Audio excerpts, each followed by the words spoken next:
Λοιπόν, χειρουργική μαστού. Μας ρωτάτε, θα σας απαντήσουμε. Είναι κοντά μας η κυρία Εύελιν Μπέτση, είναι πλαστικός χειρουργός, επιμελήτρια Πανεπιστημιακού Νοσοκομείου της Λοζάνης. Καλή σας μέρα. Καλημέρα. Με ένα πολύ πλούσιο βιογραφικό. Άμα το διαβάζω, θα φάμε όλη την ώρα για το βιογραφικό. Και αξίζει λοιπόν να έχουμε εικόνα όμως του βιογραφικού για να ξέρουμε τι θα πούμε. Ποιοι είναι οι συχνότεροι λόγοι χειρουργικής του μαστού? Καταρχήν, να σας ευχαριστήσω πάρα πολύ Εμείς για την ευχαριστούμε. πρόσκληση. Η χειρουργική του μαστού είναι ίσως οι πιο συχνές επεμβάσεις της πλαστικής χειρουργικής. Αφορούν και τον άντρα και τη γυναίκα.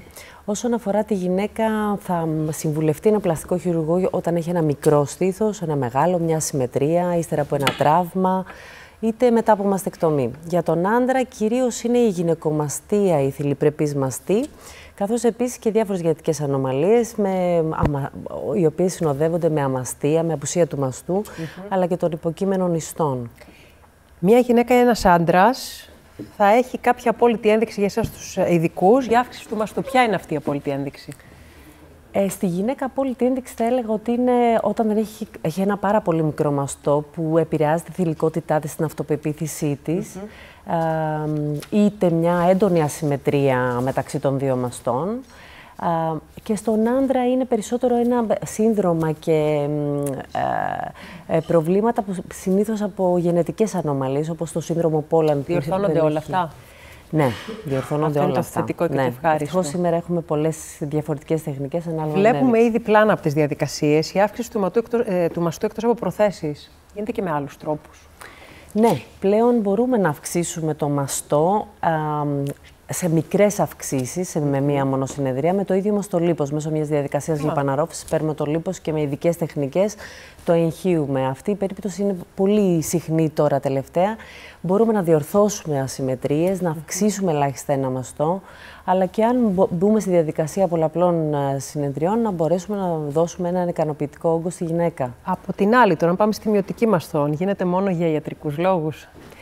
Η μειωτική μαστών, θα πω ότι εντάξει, υπάρχει και το αισθητικό αποτέλεσμα μιας γυναίκας που θέλει να μειώσει το μαστό της, επειδή δυσκολεύεται στο να ντυθεί. Αλλά το πιο σημαντικό είναι οι γυναίκες οι οποίες με ένα πολύ βαρύ μαστό έχουν προβλήματα στους ώμους, πόνους, είτε πολύ μικρά κορίτσια με γυναικομαστία από την εφηβεία ακόμα με πάρα πολύ μεγάλο μαστό. Ναι, μεν είναι πρόβλημα στην καθημερινότητα, στην άσκηση, στην άθληση, αλλά και από την άλλη δεν μπορούμε να ελέγξουμε έναν τόσο μεγάλο μαστό. Ιατρικά δηλαδή. Σε σχέση με αυτό που μας λέγατε προηγουμένως, χωρίς τα ενθέματα, πότε παίρνουμε την απόφαση να κάνουμε αυτού του είδους την ανόρθωση, χωρίς τη βοήθεια των χωρίς τη βοήθεια προθέσεων, μια γυναίκα όταν είναι ικανοποιημένη με τον όγκο του μαστού της μέσα στο σουτιέν και είναι ένας πτωτικός μετά από εγκυμοσύνη. Θέλει μόνο διόρθωση, ας πούμε. Ναι, απλά μετακινούμε τη θηλή και το μαζικό αδένα προς τα πάνω, αφαιρούμε το επιπλέον δέρμα και έχει ένα μαστό ικανοποιητικό και ανορθωμένο. Και καταλαβαίνουμε τι εννοείται. Σε ένα άλλο ζήτημα τώρα που αρκετές γυναίκες ή και άντρες τους ανησυχεί, οι τομές φαίνονται? Οι τομές μετά από ένα χρόνο που είναι το τελικό αποτέλεσμα είναι διακριτικές. Στην αυξητική μαστών είναι και κρυμμένες μάλιστα, συνήθως στην υπομάσιο πτυχή, γύρω από τη θηλή, οπότε η διαφορά του χρώματος τις κάνει και καλά κρυμμένες. Όσον αφορά τη μειωτική, φαίνονται οι τομές στην αρχή, αλλά μετά από ένα χρόνο είναι πραγματικά μια λεπτή, άσπρη διακριτική γραμμούλα. Μάλιστα. Να σας ευχαριστήσω πάρα πολύ. Νομίζω ότι ήσασταν κατατοπιστικότατοι. Σας ευχαριστώ και εγώ.